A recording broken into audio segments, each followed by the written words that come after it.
We don't need another large following, ultra perfect philosophical, I have all the answers, guru, podcast, whatever else kind of person, because people don't learn something real from that.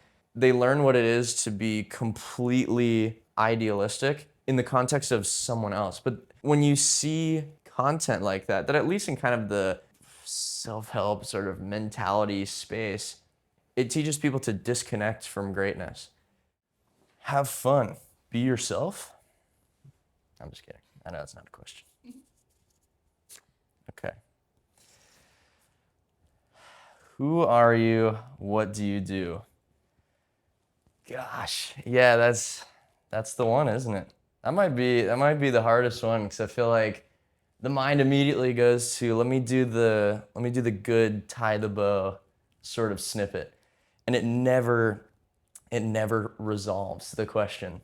I feel like who I am, it's there's an exploration to my mind. There's a simultaneous I want to zoom out and see everything for what it is, and I want to zoom into the absolute micro detail. It's almost like I revere people that are bilingual because they can pick up on the nuances of two completely different worlds, and their mind is just this, I don't know, I was going to say a piece of science, but more so art piece in a way, where you simply can't really explain it. So I think in my life experience, I try to be undeniable. Undeniable is sort of, you would think it's more of a rough around the edges, sort of David Goggins, everything is harsh, but it's more peace of mind creating because when you wake up going, damn, there's all this shit that I gotta do. It's definitely gonna be really difficult, but I actually know for a fact that I'm going to do it. And then you stack thousands of days of that. Also, millions of little micro moments of doing that. You have this feeling that I imagine would be pretty congruent with the human archetype of you never actually find a way out of difficult things. You never find a way out of your emotions. You never find a way out of the heavy feeling in the morning, the sun rising. There's no way out. So then what do you actually do with your human self? There's a paper thin route to peace that I think I'm maintaining, but you let your foot off the metaphorical gas. It's not really a push or a force, but you have to put work into maintaining greatness, peace, anything in that realm. So I think I'm somebody that tries to be undeniable in that sense, also tries to be very peaceful. Um, and also maintaining a golden self relationship. So that's kind of one of my theses. I don't know. Theses sounds like feces. That's weird. I don't know what the word would be, but it's almost like people seek everything outside of themselves before looking inward. And so then you think, how can I build a team effort within myself? Once that's the case, then every relationship, every business pursuit, every conversation, everything from there will probably be golden if the internal is golden. And so, maybe to answer the second part, what do I do? I do a whole bunch of random shit, but I do a lot of stuff every day. I do a lot of stuff with ridiculous consistency. I also do a lot of ridiculous things. I make up words to songs all day long. I'm singing songs in my head all day long. I'm talking to people. I'm filming videos, trying to build a business. There's so much stuff, but it feels like I'm almost just paying respect to my youngest self in a way because when there's strong communication between current self and youngest self, that means you've held on to something pretty solid. So yeah, I guess there's a micro piece of whatever the hell my answer was to that question. Okay, you've used quote unquote an unreasonable level of consistency and discipline to build a world-class relationship with yourself. There it is. What does your relationship with yourself actually feel like? What is your internal monologue like? It feels like we, which is it is a true team because I kind of think in the two self framework in a way, not to put kind of guru language to it, but it's almost I experience everything. I experience my reaction to somebody making me frustrated. I experience anxiety. I experience fear. I experience the scarcity. I experience nervousness, all of this great stuff. But then there's also another part of me that's constantly just pulling me up to a higher frequency. And so when you exercise honesty with both of those voices, then you feel like there's a team effort. And so I don't know, especially in the harsh realm, people love to exercise butting heads with themselves. There's something sort of endearing when somebody is constantly at odds with themselves because a lot of people are. I was gonna say I don't like to generalize, but that's literally what I do all of the time. It's also what you do in speaking in monologue. When I get shit for it, I go, "What the hell do you expect me to do? I'm by myself." Um, but when that can change from the endearing at odds to a true golden me, it's we accomplishing literally anything. That's another version of that piece. And then you think, what relationship can exist without healthy communication, without action too? Because you can try to mental gymnastics yourself out of anything, but then when your subconscious note taker self goes, what's the actual real deal? And it sees nothing. There's no data. There's nothing on paper. It goes, yeah, this magical self-talk is kind of bullshit. And so I try to curate the mind, but that can only be supported by something real, something that I'm actually doing. And the running every day and all of this stuff, it seems very Instagrammy because it's sort of a day, whatever, following a streak. But to me, it's the perfect opportunity of a difficult thing for me to overcome together every single day. Hence, gold plating the self relationship. Hopefully that makes sense what it So feels when you like. say me and me, are there Yeah. like two crews within you? Is that like mind, body, spirit? Like what does that feel like to you? Yeah, I think there's a lot of different crews because there's been a lot of days where I've lived. I would say it's almost one and so many different ones at the same time because I would think of my youngest self. I think, is that even something different? Not really, because there's no days from then to now where I wasn't lucid in the experience of my own life. Any kind of distraction from myself, that's almost my biggest fear in a way, because it's such a good team. And it doesn't mean that it's always been refined and I'm 14 going, oh, me and myself, we're working together. It's more of there's a self that acts, there's a self that does, and then the other self that receives. If you do anything, there's a part of you watching yourself, and then you go, oh, what do I think of this? Basically, just the self perception. So I just try and make those two friendly. Okay. You grew up with chronic anxiety, compulsion, and fear. Looking back now, do you see those experiences as an invitation to know yourself more deeply? Is there any part of you that sees these traits as a gift now that you're on the other side of them? That you're on the other side of them. I'm a decent speaker, not a good reader, as you can tell. Okay.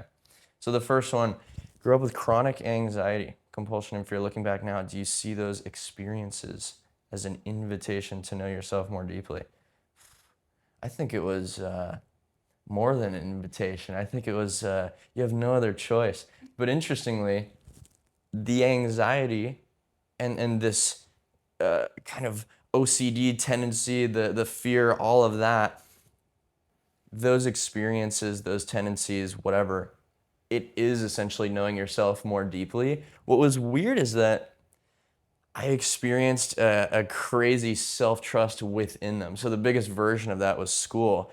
I felt afraid of school. I ran away from school. I was also just fine at getting straight A's and all of this stupid shit in school, but I knew that it wasn't that. I could see the metaphor through it all day long.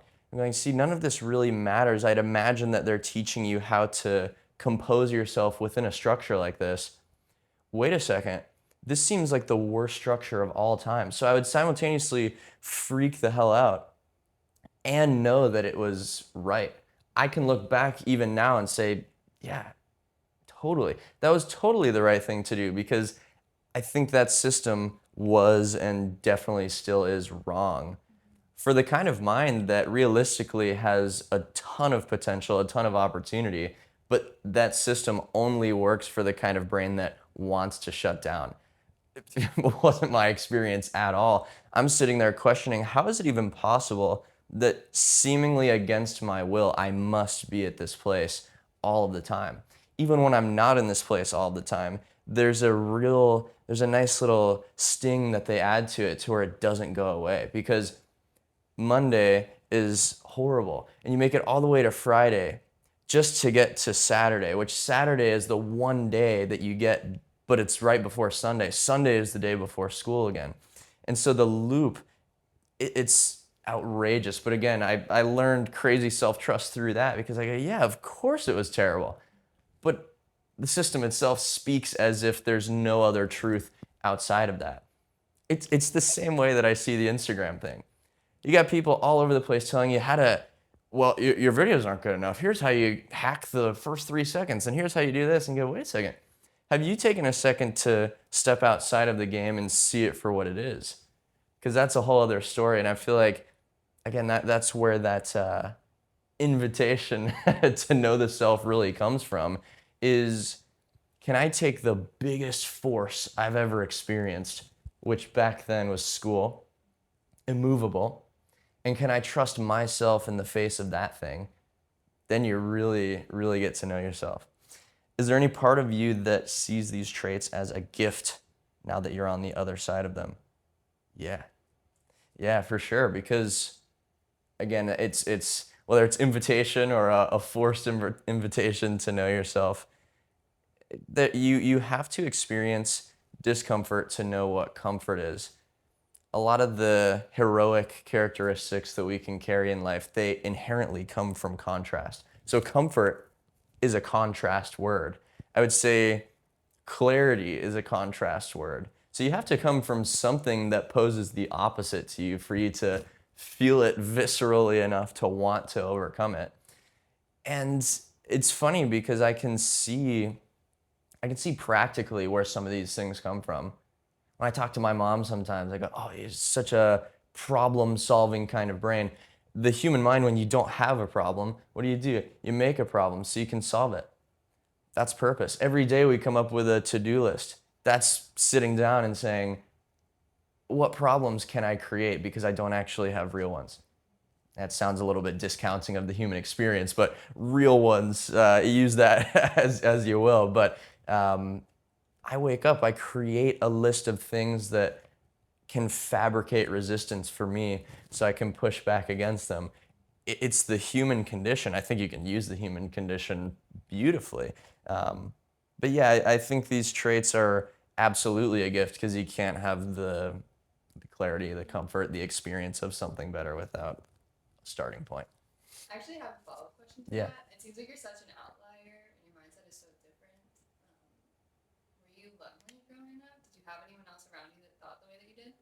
So, loneliness, I would say, is one of the biggest experiences of growing up. And what's funny is that I didn't necessarily internalize the existential loneliness until a little bit later. But I think growing up, I just spent so much time by myself because my mom would work. And when I was at home during the summer, not in school, I would spend so much time by myself. Then years and years of school and whatnot, I start to recognize that, oh, I witness a lot of people just ingrained into what's going on, but nobody seems to zoom out and look at what's going on. Interestingly, that was one of my fascinations in kindergarten era. I hate to even say that because it makes me sound like I'm trying to be the chosen one in a way, and it's super cringe. But it was just my experience of seeing oh, we watch a little cartoon on the TV before Christmas break, and everyone's laughing their ass off, and I think that's not actually that funny. But everyone else is just in the bubble, in the experience, and I'm outside of it just watching. So the loneliness thing, experienced in a couple different ways, especially being very young. I'd play Full House all day on the TV just so it felt like there were people around me, and I'd come up with wagers. I'd shoot a little basketball into the little door hoop, and I'd say, if I make this and I get $1 million, and I'd just creating the problems, creating the anxiety, but a literal world of ideas and just this ecosystem of thoughts that was so rich back then. That, of course, came from the loneliness. Then I think maybe around 16 or 17, I started to feel more of the super existential philosophical loneliness. And I actually accepted it, which was really interesting because I thought, okay, surely this is just a me thing. This isn't, it's fine if it doesn't go out of my brain because this is just my self language. This is cool. And so there was a niceness to the self relationship there. And I just figured that nobody would be able to really latch on to that. Then being in my first long term relationship, that was the first time that I got a taste of somebody understanding, at least what I thought was understanding kind of the full picture. And that kind of screwed everything because then once you see there's an understanding there, then you start to seek out the understanding more so.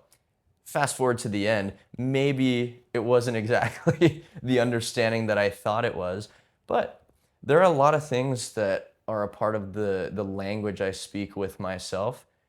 There's many very serious, just deep thinking sort of pockets. There's also, have you ever seen the movie Baby Driver? That movie is money because that's very much how I witness a lot of my life or how I experience a lot of my life. It's very timed, very rhythmic. I want the door to close on the thing. It's just, I don't know. There's an audio sensitivity, not in the sense that I'm afraid of it, but in a sense that I'm almost a sponge for it. There's a comedic sort of pocket. There's just all of these different ones. When somebody can really fit into one of those pockets, I go, wow, there's sort of that understanding. So from there, again, that kind of screwed me. Now it almost created this, oh my, I need to be understood. I need to be seen. Then I had this part of me that cared so much about literally everything. And I would carry around the weight of nobody understands how much I care about learning a freaking wheelie on my bike or doing a double full on the trampoline or something. I don't know.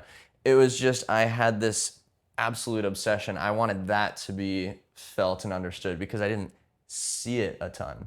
And so the loneliness from that point, yeah, that was more of the okay, let me create my own philosophies while also you don't necessarily become some sort of socially inept hermit just by spending a bunch of time by yourself. You see a lot of the lonely type of people are incredible at speaking and they can hold a certain posture and they know the details and the nuances of interaction and that sort of thing.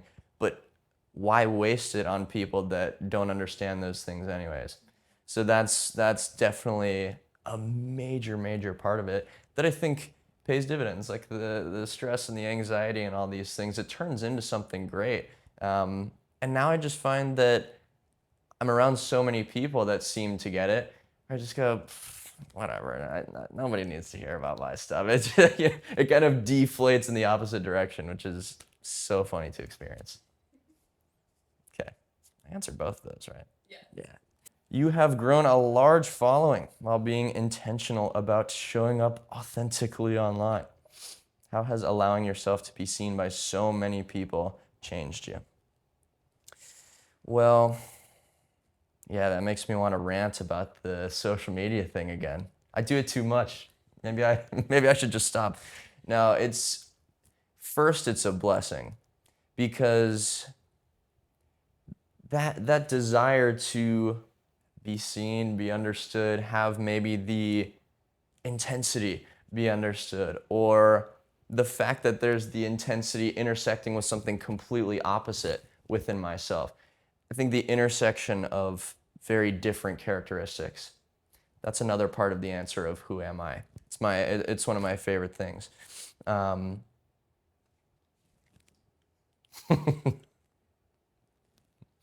yeah, yeah. It's changed me in the sense that well, my life is way cooler because of it. I think the understanding, you can find that in a lot of places. Um, it definitely adds more purpose to have more people watching you do something. It's a beautiful thing if you're proud of what you're doing. It's also made me see through a lot, especially social media wise, which I used to think that when you build an audience, that it's just this journey of putting your brain through the ringer, and it's spiritual in a sense, because there's no way that you can endure that for so long without facing some sort of hardship. And then you come to realize that, similar to any system, it can just be cheated. You could get 100,000 followers today, for sure.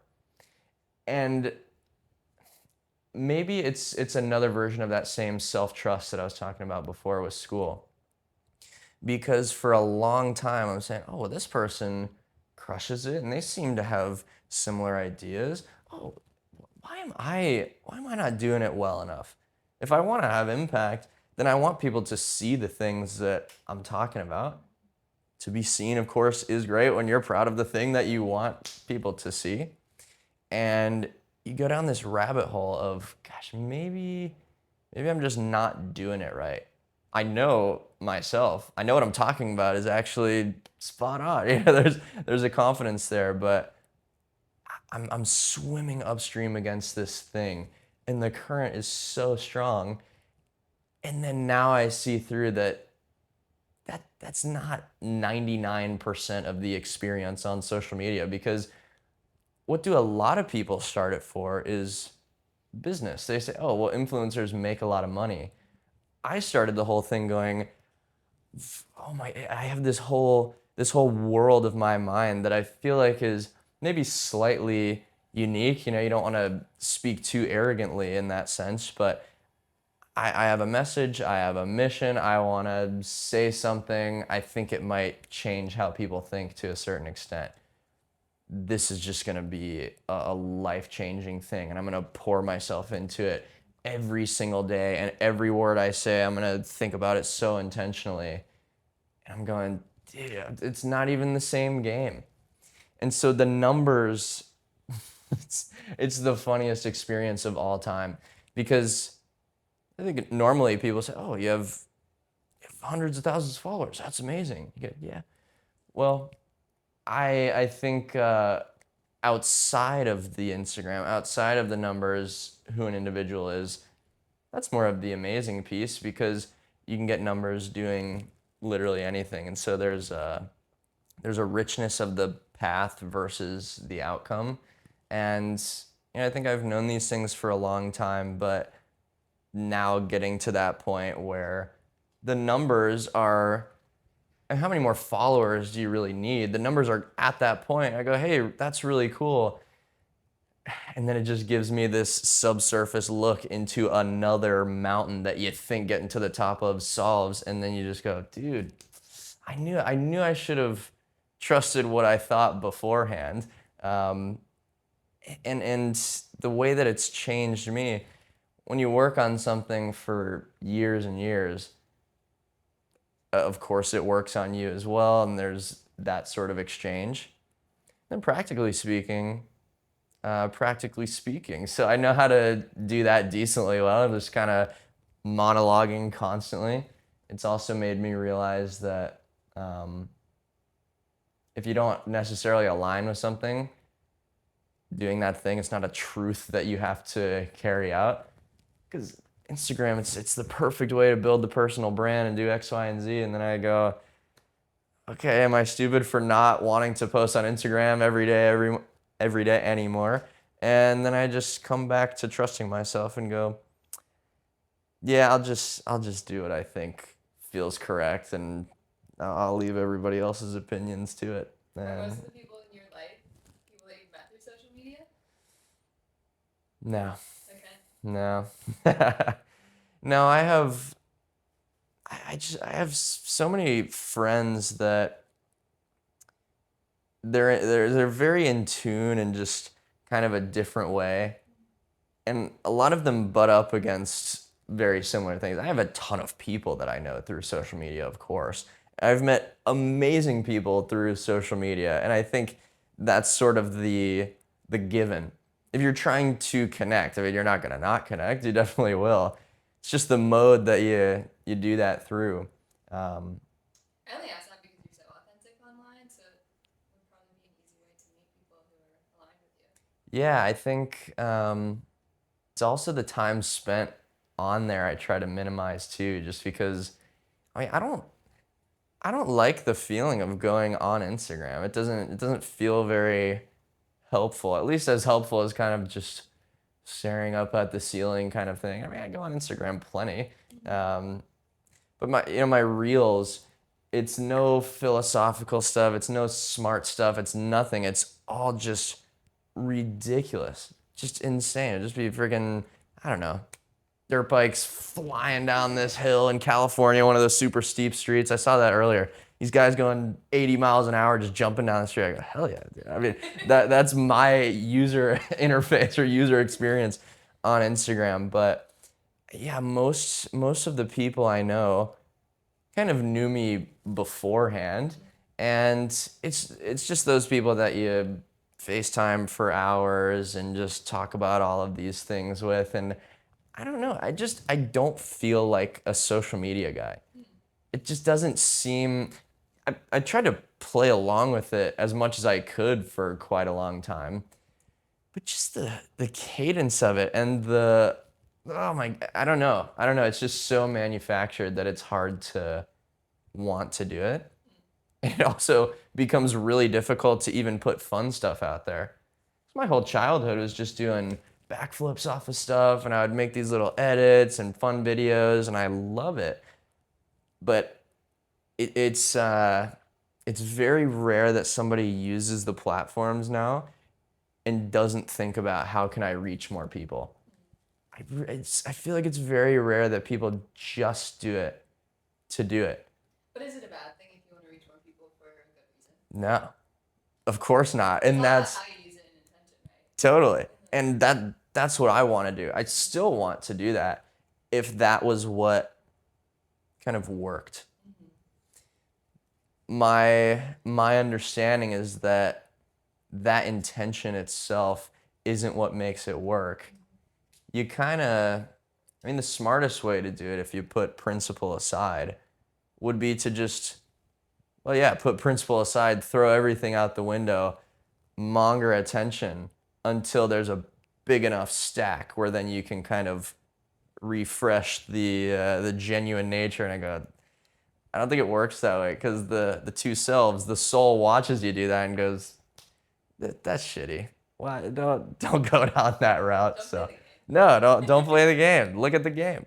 But we're so in the game, it's hard to see outside of it. Do you hope to change the online culture? What do you want to see more of? Yeah, yeah, that's the hard piece right there because I have a business, right? And to fill my own cup in that regard, you got to play the game kind of, and it's always just this walk on the tightrope to try and do it the right way.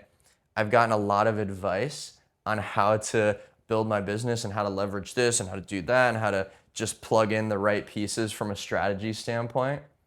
And I've butt heads with a lot of people that have tried to help me in that regard because I say that works if I don't care about what I actually care about. That works if my intention is business. However, that doesn't work at all if I'm trying to change the culture. I'm not trying to just take up my share of the market and hack the market and get as much money from the market as I can. I'm trying to also change it. I'm trying to change how it works. Because my responsibility that I feel more and more is, okay, if on Instagram the name of the game is grab attention as quickly as possible, fight that battle, sure. It would be smart to then master the art of the hook and master the art of the Gen Z, no enunciation, no emotion talking, where there's no gaps, there's nothing, you just speak and the next sentence starts in the next one, and you cut out all of the emotion and the realness of speaking. But then you're just feeding it more. Then you feed it. And every time you create under that context, you feed it. And that's why when I open that platform, I go, do I even feel good about sharing the idea anymore? When surely from the creation of the idea, at least in the lane of making something to post, it's already been bastardized. If I think, oh, I'm supposed to post today, the idea is ruined. If I just think, generally speaking, I go, wow, what a bunch of great ideas. But do I want to put those great ideas in the battlefield just to hopefully take out some of the attention of the market? It doesn't make sense to me. And yeah, I definitely want to change how that works. I think right now for me, just taking a couple steps back from it, focusing heavy on long form, which the long form experience is so fun because what am I doing right now? I'm essentially interacting with myself, interacting with my own ideas, trying to create something that makes sense out of just me in this chair, me having the word that doesn't come to me quite yet, and the gap, and the word that I say 3 times in a row. That is where I see myself grow the most alongside creating content. Rather, the content is adjacent to my work. So putting on the camera and filming for 30 minutes, even if you weren't to post it, that's probably how the journey of creating content should feel. I'd imagine that when somebody makes a movie, for example, it's this life-altering experience just doing the thing. And then when people see it, they see it for the movie, maybe not typically for the creation of it, which I'd imagine to maybe a director, they're going, dude, they just see the freaking 2 hour thing. They don't see everything else. But yeah, for sure. And So then the content's more about who you become in the process. I think so. Yeah, I think so. And then what do I want to see more of? Um, yeah, just more of the long form stuff. I think that shows more of somebody. And yeah, if people kind of take their foot off the gas of fighting and forcing for their stuff to work and just take the back seat, and this is the high performer condition. When you learn to be really good at something, you learn to force your way through it. That's what I learned my entire life growing up. And so now there's more of a refined place to put your brain, which is, yeah, I'll still work like a machine, think like a child. That was one of my YouTube video titles. And that little line sticks with me a lot because usually when people have the sentiment of have the childlike mentality, it's a lot of mental gymnastics to get out of doing something. I think there should still be a machine-like ethic, but a childlike mind to support it. So that's kind of where I'm trying to land. If you stripped away running, the discipline, the social media following, and everything you have accomplished, what do you want to be known for? I think that's the best place to be or see yourself from, is taking away all of those things. I think who I want to be seen as is just the person that maintains any form of greatness that maybe I would try to identify with. I'd like other people to see me as finally one person that landed on Earth, one person that holds the microphone and the camera and actually comes back down to Earth instead of the running and the discipline and the numbers and all of these great things.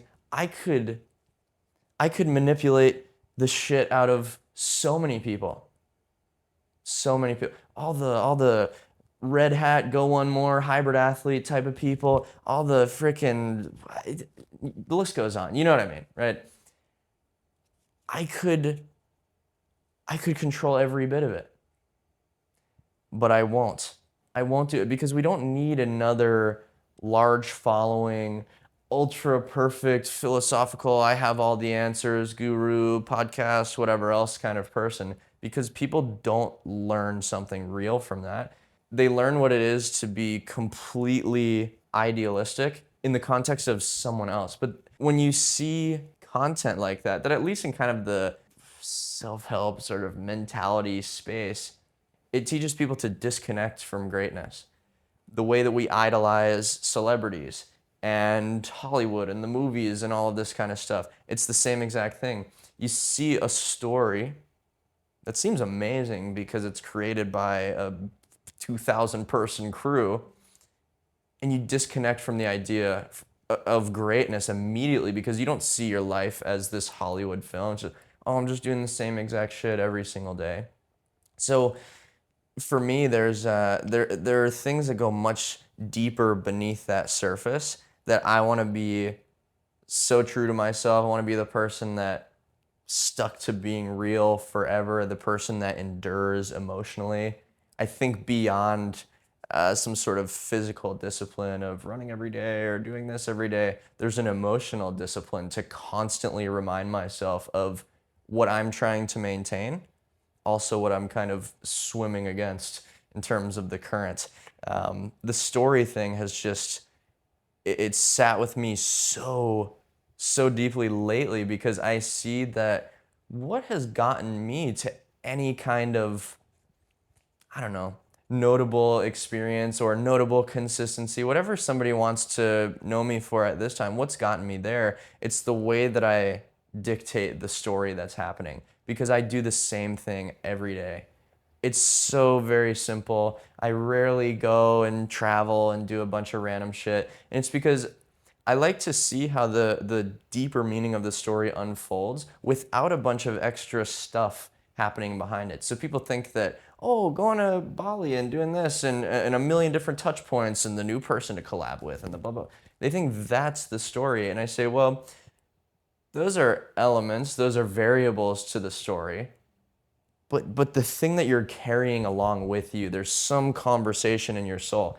That's the real story. So I see a ridiculous plot and change and evolution of the story that I'm living out. And I've done the same thing every day for years. That to me is more of the maybe the understanding or the pocket of my philosophy that I'd rather be known for. And it's this longer term thinking. It's every action is attached to the soul in some kind of way. So the more that you can be in tune with the soul, you see that any sort of shortcut, any sort of dissolution of your emotions, it's fully unreal. And again, my ability to control and manipulate people would come from advertising essentially the idea of taking emotions away.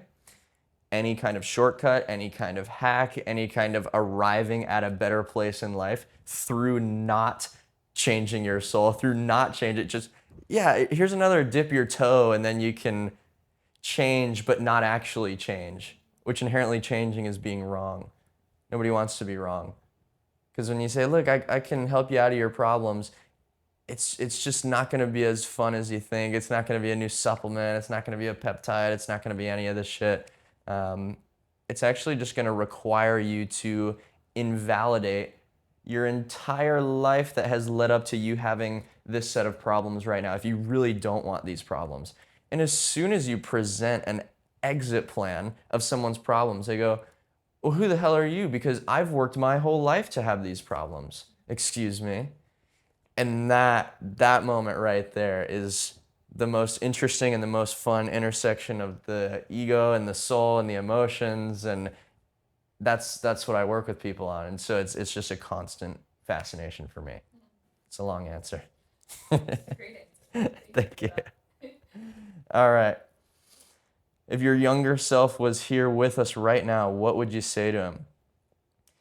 See, that's the thing.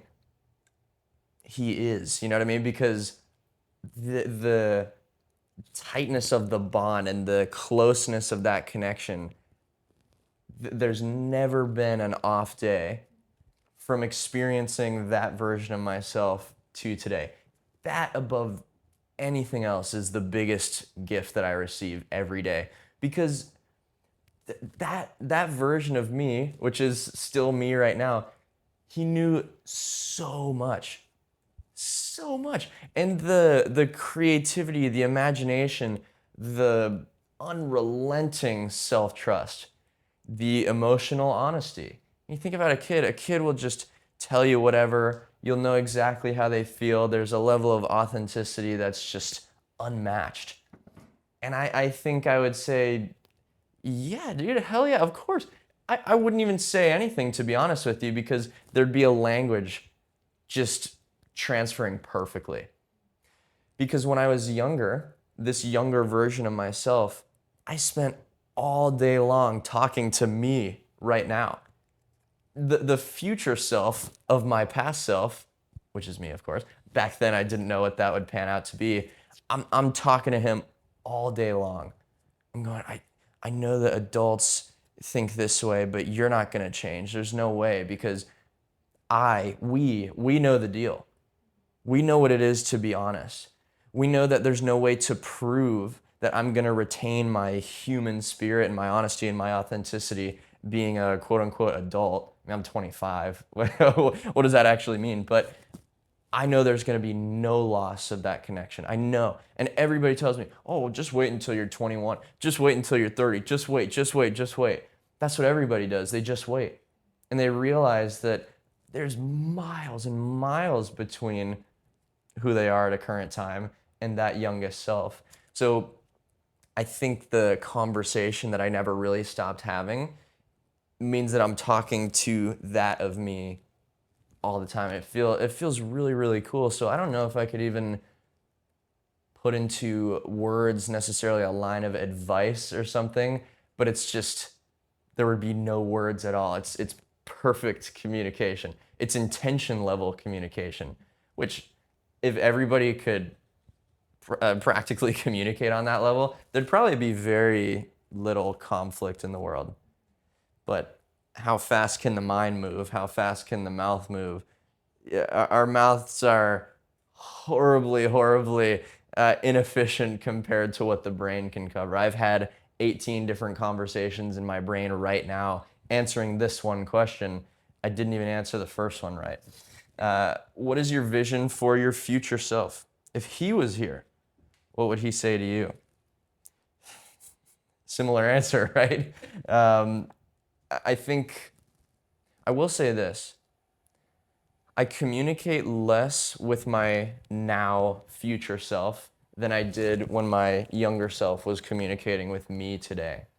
Because I feel more in tune and I feel less afraid of the future to a certain extent. The youngest self was speaking from a place of fear of it seems like everyone's telling me that there's going to be this branch off from who I am and then I'm just going to randomly change one day. Don't let that happen, right? There's kind of the conversation. I today, I'm going to we're right there. You know, it's sort of the handshake. I know that voice and there's a comfort in a way. I'll say peace. There's a peace to today that I think it makes that conversation a little bit better. I'd imagine that my future self, if there was kind of the advice line, I'd just be, yeah, just freaking, just, you know. Because if there was one line for the youngest self, that would be it. You already know. You already know the deal. Why would I have to teach you? It's already there. I mean, it's like you were saying. You seek the external world to tell you what's already inside of you. And learning to sort of activate on that, it's a strong characteristic. Okay. What is the biggest lesson life is teaching you right now? yeah, that I'm in charge of the story of it. So I've been working with just there's different language in my mind, different sort of commentary on my own life experience. And ownership has been a really big one lately because I'm prone to get really frustrated because I can control 99% of the pieces of my life, make them go very well. Any high performer, any perfectionist understands the nature of this. You can actually get pretty good at maintaining a solid refinement in each of those pieces.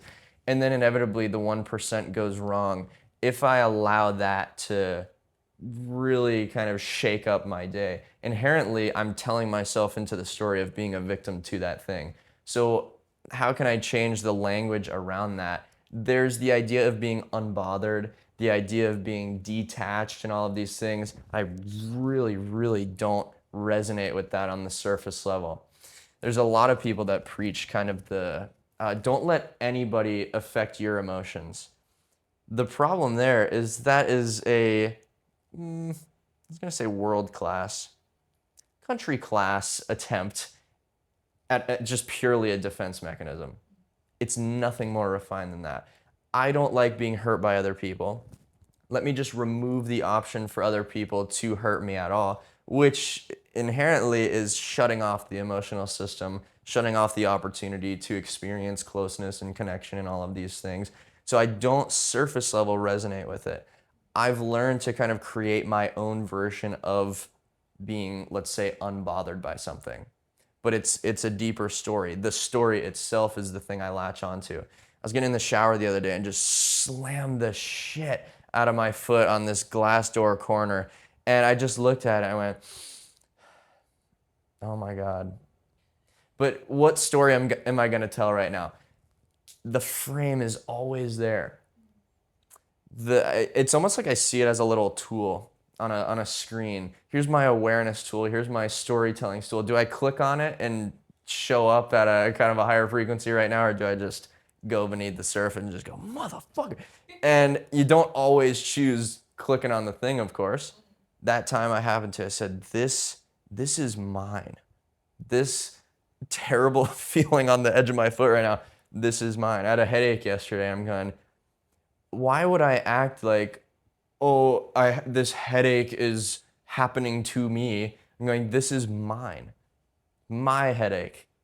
And then it went away, which is really weird. But yeah, just a full You took ownership. ownership of it. Yeah, I did. I genuinely took ownership of it because I went, this is my freaking head. What am I talking about here? This isn't happening to me. I don't know how, but I created this. My brain created the fact that it hurts right now. How can I change that story? So life is teaching me a bunch of different lessons in the sense that I get to write whatever the hell on the piece of paper that says, here's Cru's story.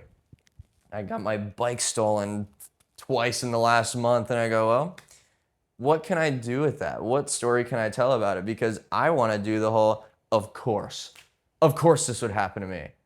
I don't have a car. I sold my car before I moved here. I'm just gonna try and bike as long as I can. I don't know. It's more of an irony play, but I think, yeah, of course. I just bought a new bike. 30 days later, not even a month later, it gets stolen. That would be my historical tendency because I I did all of the right things and still that's what I'm trying to evolve out of a little bit, which is fun. What am I learning to love about myself? I think my willingness to do that. Because that, when I see it in somebody else, it's spoken to me as courage. People in my community or my clients that I work with, when I see that there's just this willingness to monitor every piece of life from the story lens and have an awareness that's very unique, I see that as courageous. And so I think what I'm learning to love, it's a weird thing to even say, but there's a lot of things about myself that I've loved for a long time. And some of those, it goes back to that idea of the intersection. Because being disciplined and sort of rough with life in a way, um, there's something decent about that. I think it's only really powerful when there's an acceptance and an appreciation of the complete opposite side of the spectrum of that too. And so I think my ability to show up as a leader while maintaining both of those has been really enjoyable.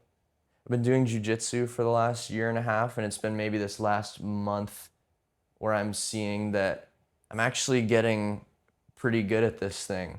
And I remember how much fear was around the idea of that at the beginning of it, because you can get really fit, you can get really well spoken, you can get a bunch of money, but there's always this looming thing. Society is almost held up by the threat of violence in a way. And so I think, man, who would I turn into if there was that? Because that's a bit more sub fluff than where most people sort of operate today. Who would I be then? And then you enter this new world, and it takes any ego all the way back down to the bottom. So, appreciating or loving my willingness to just stick to that and trust a process in that regard, because most days walking into that kind of place is just, I don't want to be here at all, because it's another little container of you're never done. You never ever get to take your foot off the gas. You always have to maintain that greatness. But when you do, every single day you get to look back on just another day of that library of maybe learning something, the library of experiencing something, the amount of stories that have come from just that one new practice. And now I get to walk around with a little bit of a different confidence too, than just being able to speak, just being able to conduct my posture, my facial expressions, and that kind of thing. And I think that's one of those speaking to the future self sort of things where me of today was telling me of a year and a half ago, "Hey, you're going to be so stoked if you just stick to this thing." So retaining that conversation. How has it felt to be seen in this way today? This way? Great. Great. I think it's funny because I was doing this dance between how can I get the most uh, authentic reflection of my brain out, but I'm also a skill oriented kind of person. And so the dance is that first piece, as well as the monitor of language and tonality and the rhythm and all of these things that super resonate with me.